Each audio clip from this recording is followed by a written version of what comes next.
Kurt, how much of this has to do with Elon's influence in Washington versus X getting better as a platform for marketers to be on?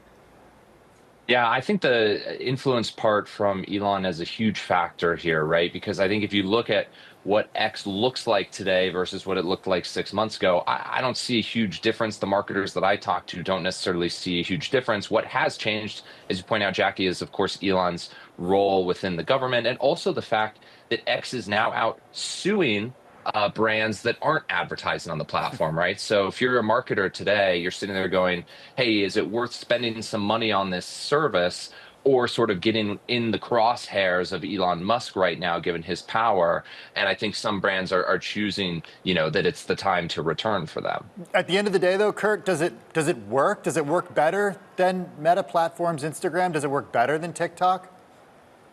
As far as advertising goes, I mean, it has never worked better. It's a different type of ad, right? So usually with X or formerly with Twitter, you would be doing what's called a brand ad, essentially, the digital version of a TV commercial type of thing. And, that can be great if you're going alongside the Super Bowl or the Grammys or some other major news event. You're not really going to drive sales in the way that you would on Google or Meta. And so it's a different type of ad. It's never performed at the same level as those other competitors, which is one of the reasons why X and Twitter's business has always been significantly smaller than those bigger players. Kurt, now that we're seeing this kind of improvement on the platform, where does this leave X in the broader array of businesses that Elon Musk oversees?